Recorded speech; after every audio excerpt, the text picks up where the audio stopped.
नमस्कार दोस्तों, कैसे हैं आप लोग? बहुत बहुत बहुत अच्छे होंगे। दोस्तों, आज हम लोग बात करेंगे अध्याय 2 के चैप्टर नंबर माफ़ करिएगा, अध्याय 2 के वीडियो नंबर 3 के बारे में। दोस्तों, वीडियो नंबर 1, वीडियो नंबर 2 में हमने जो पढ़ा था, वीडियो नंबर 1 में हमने पढ़ा था भोजन में क्या क्या पाया जाता है, जिसमें हमने बात करा था जो भोजन खाया जाता है उसमें पोषक तत्व भोजन जो खाया जाता है, खाने के बाद जो भोजन पचता है उसमें होता है पोषक तत्व और एक होता है अवशिष्ट पदार्थ। अवशिष्ट पदार्थ हम लोग मलमूत्र के माध्यम से बाहर कर देते हैं और जो हमारा उपयोगी पदार्थ होता है जैसे पोषक तत्व, वो हमारे शरीर में घुल मिल जाता है।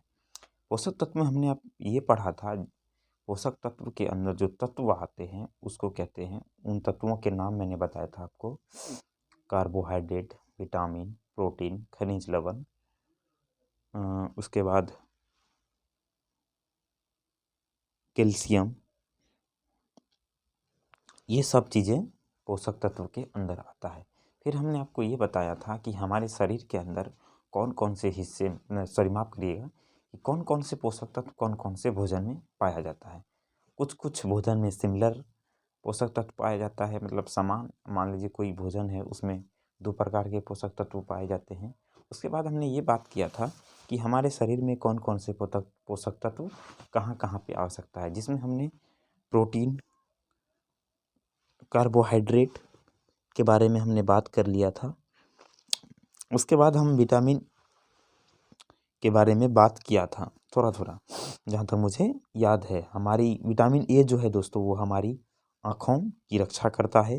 विटामिन बी जो है एक कॉम्प्लेक्स है जो हमारे अच्छे स्वास्थ्य और खुशहाली के लिए है। माफ़ करिएगा, इसका थोड़ा देख लीजिएगा, हम भूल चुके हैं।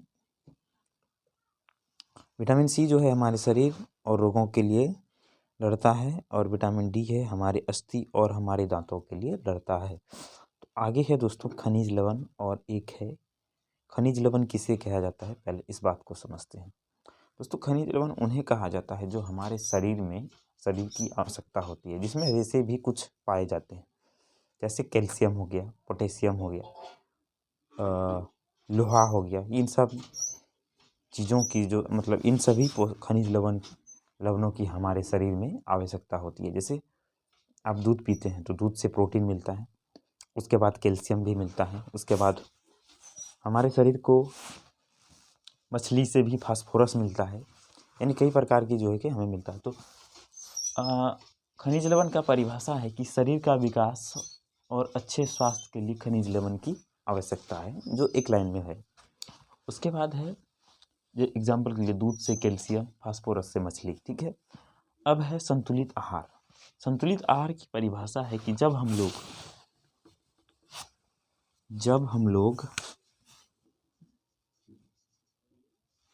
लोग भोजन को ग्रहण करते हैं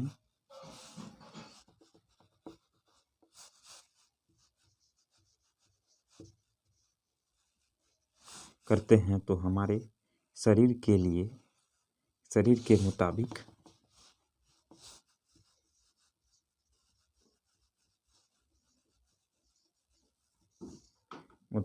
उन भोजन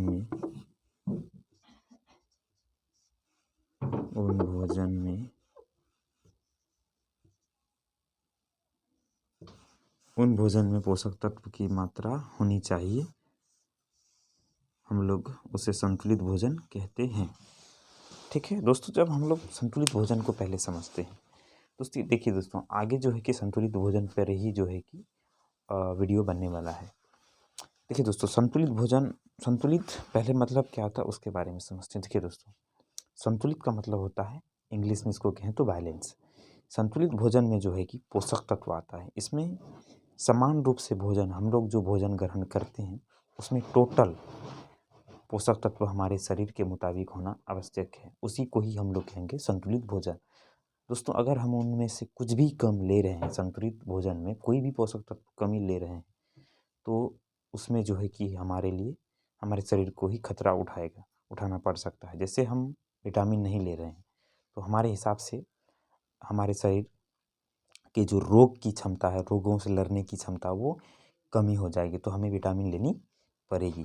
तो संतुलित भोजन का मतलब ये होता है कि भोजन में पूरे जो भी पोषक तत्व हैं वो आना चाहिए, जैसे विटामिन, खनिज, लवण, कार्बोहाइड्रेट, वसा, ये सब चीज़ें आनी चाहिए। अगर ये सब नहीं है तो वो संतुलित भोजन नहीं है।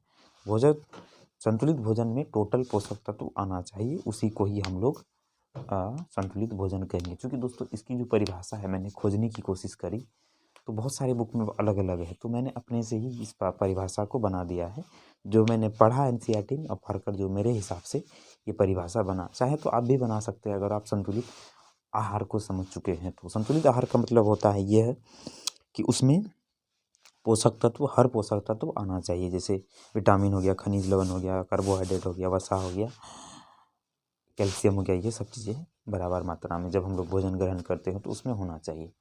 तो बस इस वीडियो में इतना ही, तब तक के लिए आगे मिलते हैं, फिर अपना ख्याल रखिएगा। धन्यवाद।